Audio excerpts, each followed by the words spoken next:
The rain was coming down hard when I saw my life lined up on the sidewalk. 4 suitcases. Straight. Neat. Deliberate. For half a second, I thought I'd pulled up to the wrong house. Then I saw the note. It was tucked under the handle of the largest suitcase, weighed down like evidence at a crime scene. I didn't touch it at first. I just stood there, rain soaking through my coat, my pulse thudding so loudly I could hear it in my ears. A taxi horn blared behind me. "Ma'am," the driver called. "You want me to wait?" I shook my head without turning around. "No. I'm good." I wasn't. I stepped closer, fingers numb, and pulled the note free. "If you want to stay here, we've set up the garage. Your loving daughter-in-law." I laughed. Not because it was funny, because if I didn't laugh, I was going to scream.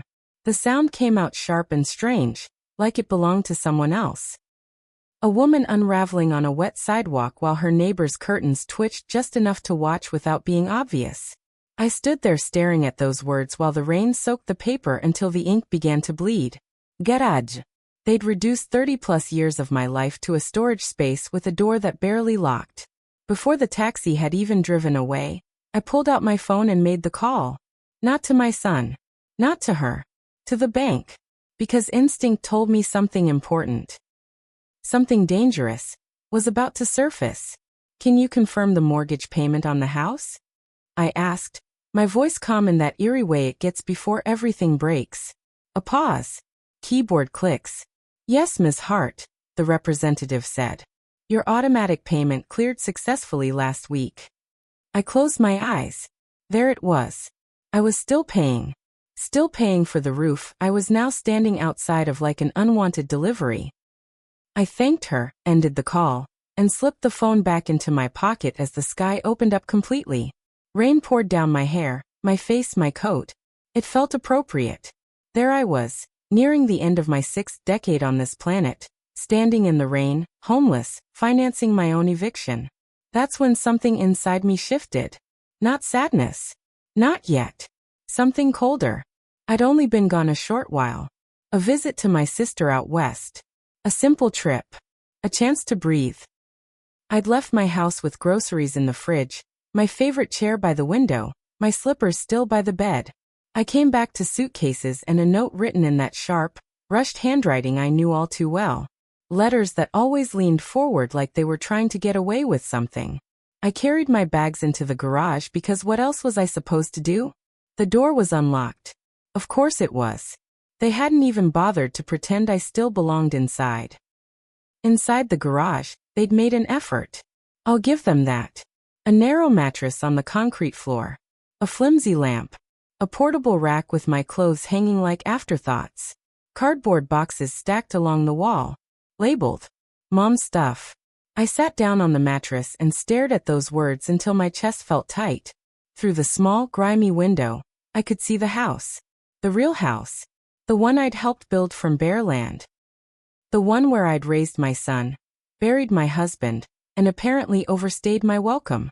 My phone buzzed. A message. From my son. "We need the space. She's been asking for a home office for months. The garage has everything you need. Don't make this difficult. Don't make this difficult." As if difficulty hadn't already been decided. I didn't reply. Instead, I wiped my hands on my coat, stood up slowly, and stared at my reflection in the dusty windshield of their second car. Rain-streaked. Tired. But not broken. Not yet. Because standing there in that garage, something became very clear to me. They thought this was over. They thought they'd won. And they had absolutely no idea what they'd just started. The garage wasn't where it started. That was just the moment they stopped pretending.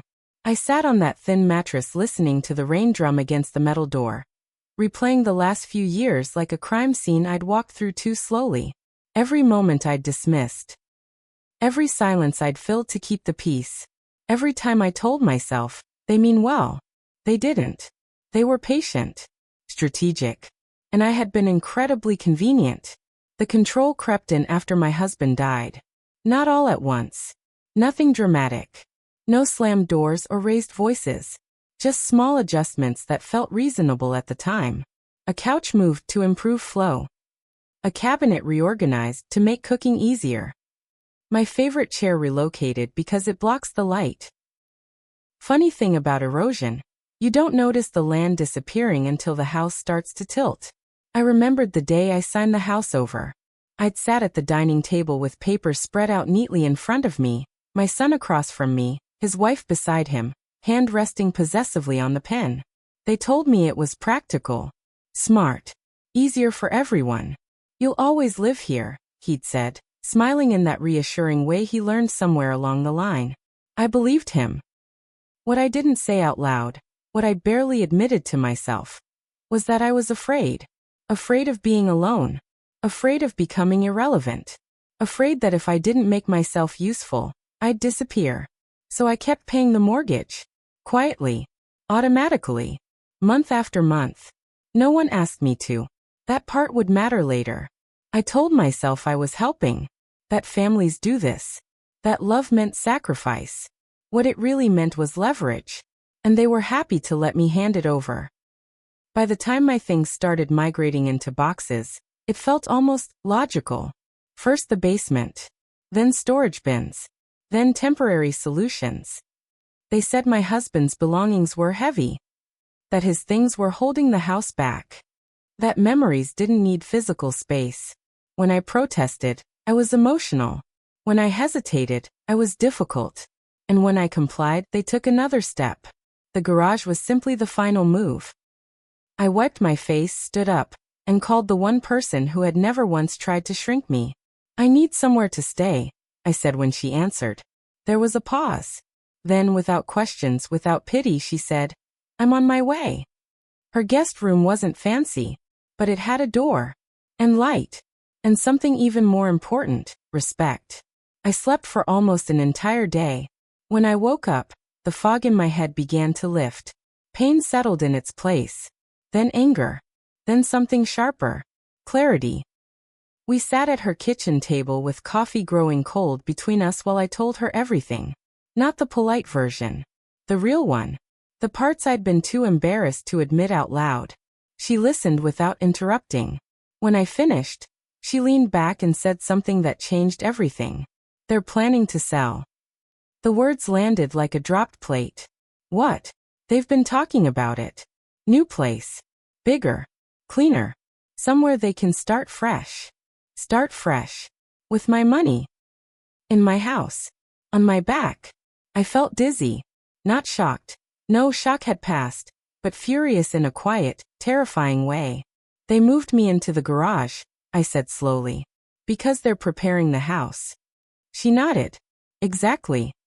That's when I understood. This wasn't thoughtless. It was calculated. And I was done being the silent partner in my own erasure. That night, alone in a borrowed bed, I stared at the ceiling and made a decision that scared me more than being thrown out ever had. I was going to stop paying. And I was going to see how quickly their confidence collapsed without my money propping it up. But before I did anything else, I needed to remind myself who I was. Not just a mother. Not just a widow. Not a burden. A woman who had survived loss. Built a home. Held a family together. And who had finally run out of patience. They thought the garage was my end. They were wrong. It was my beginning. I didn't tell them I'd stopped paying. I didn't announce it. Didn't threaten. Didn't warn. I simply removed my account from the mortgage and let silence do the work. Silence is powerful when people are used to being carried. The first few days passed quietly. Too quietly. I almost convinced myself I'd imagined the whole thing. That maybe they'd cover it without noticing. Then my phone rang. I was sitting at the kitchen table in my friend's house, staring at a classified ad I wasn't sure I was brave enough to answer yet. Unknown number. I let it ring once. Twice. Then I answered. This is Ms. Hart, I said. Good afternoon. A man replied, his voice calm but alert. This is from the lending office regarding the property on Linden Row. My pulse quickened. Yes. I just wanted to confirm a change in payment activity, he continued. Our records show consistent payments from your account for over 2 years, followed by a sudden stop. There it was. The shift. I stopped paying, I said plainly. A pause. Not judgment. Interest. I see, he said. Would you be willing to come in and discuss this in person? There may be options available to you. Options. No one had offered me those in a long time. I agreed. The office smelled like fresh carpet and coffee. Neutral. Clean. Designed to make difficult conversations feel reasonable. The man across from me looked about my son's age. Kind eyes. Careful posture. He reviewed my records slowly, deliberately. You understand, he said finally, that you've been financing a property you don't legally own. Yes. And that you were removed from the residence. Yes. He nodded once, then leaned back. In situations like this, consistent financial contribution can create what's called an equitable interest. I stared at him. You're telling me I might still have a claim. I'm telling you, he said carefully, that they can't sell that house without dealing with you first. I felt something warm bloom in my chest. Not joy. Justice. There's something else, he added, lowering his voice. Your son called earlier. He seemed upset. That didn't surprise me. What did you tell him? That missed payments affect credit. And timelines. And plans. I smiled for the first time in weeks. My phone buzzed before I even reached the door. Multiple missed calls. A message followed. We need to talk. Call me now. I didn't. Instead, I did something reckless. Something liberating. I applied for a job. A simple one. Honest. Mine. By the end of my first shift, my feet ached, my back protested, and my pockets held money I'd earned myself. I hadn't felt that alive in years. When I got back, my phone was vibrating like it might explode.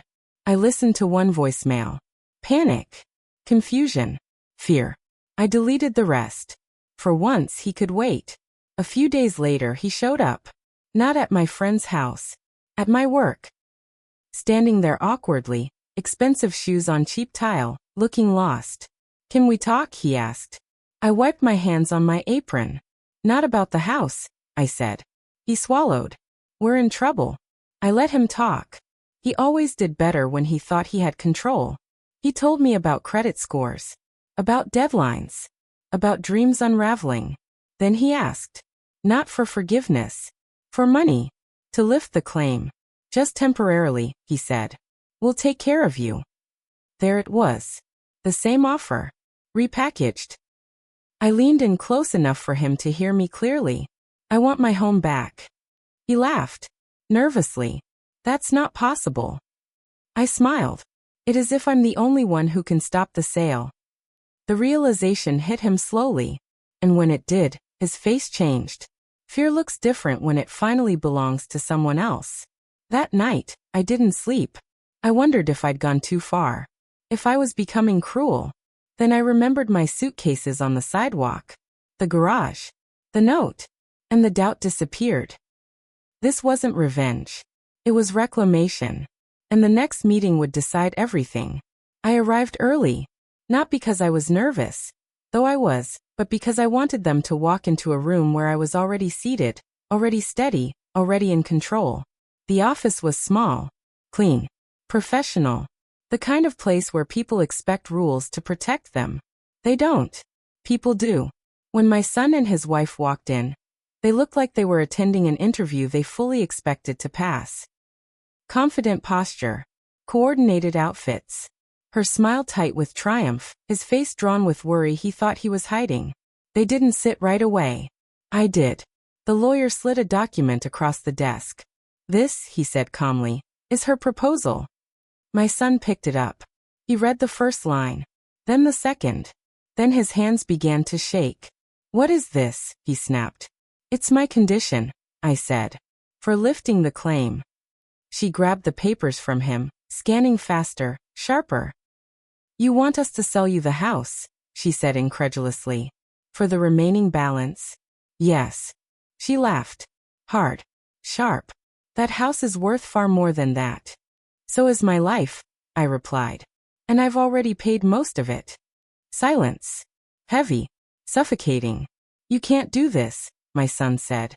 The house is legally ours. With a claim against it, the lawyer added evenly. which prevents any sale without her consent. She stood up abruptly. We'll fight this. You can, I said. It will take time. Months. Maybe longer. I leaned back, crossing my hands. Your credit will keep falling.